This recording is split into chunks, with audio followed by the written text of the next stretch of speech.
From Maryland. Madam Speaker, I yield to my friend and colleague, the gentleman from New Jersey, Mr. Pascrell, as much time as he may consume. The gentleman from New Jersey is recognized. Thank you, Madam Speaker. I want to thank the gentleman from Maryland, gentlewoman from Oklahoma. This resolution 471 is a resolution that deserves all of our support. The legislation expresses our sympathies to the 5 victims and their countless friends and families of the violent acts that took place at Camp Liberty, Iraq in May. Many of us have been there many times. These are senseless deaths. In a book that just came out 2 months ago, Joshua Cooper Ramo, The Age of the Unthinkable, wrote, "Our old way of war is increasingly useless. It is senseless to aspire to periods of peace on earth during the lifetime of anyone who reads the book, unless we begin to change how, where, and why we do fight." These deaths took place at a very particular spot at Camp Liberty.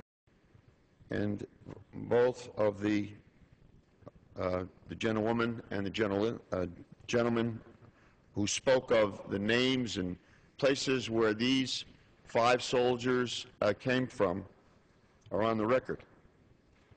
One of these soldiers, one of these brave men, came from the city I lived in all my life.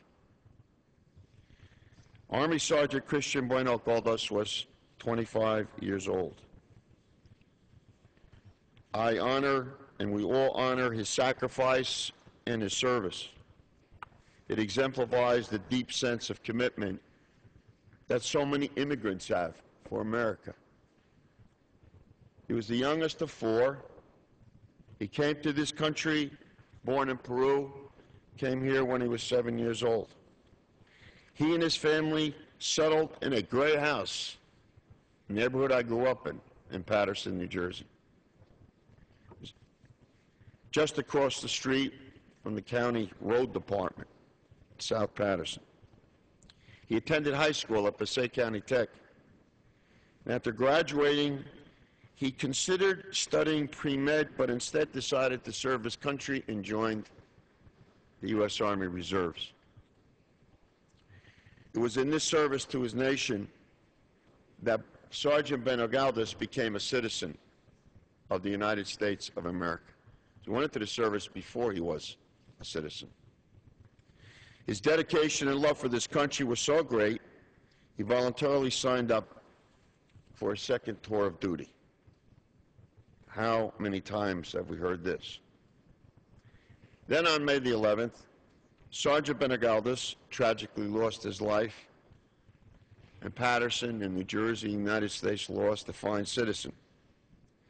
His parents first considered laying him to rest in the home country of Peru.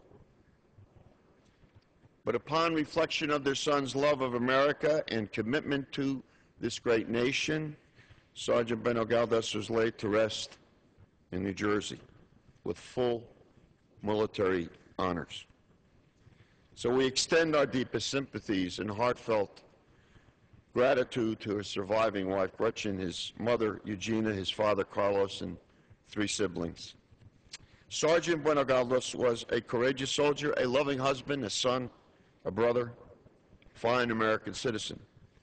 He will be greatly missed, but never forgotten in Paterson. We already erected a monument on Memorial Day for him. But my friends, today, something else happened. We promoted from Lieutenant Colonel Mike Jaffe, who is now a full colonel in the Air Force, Dr. Jaffe, neurologist, psychologist. He's a leader in the Department of Defense to respond to traumatic brain injury and post-stress traumatic disorder. Isn't it ironic that these killings took place in a stress area? where American soldiers were trying to help those in need. 20% of those who have been on the front lines, whether in Iraq or Afghanistan, have post-stress traumatic disorder. Most are misdiagnosed, most are undiagnosed, and the stigma is slowly peeling away. They need our help, their families need our help. So not only did we go into a war unprepared, but we did little for those who put their lives on the front lines while we, supposedly gray men, decided where they would go and when they would return and how many times they would return to the battlefield.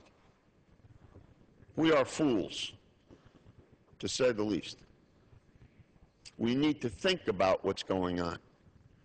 These brave men and women have taken the entire burden,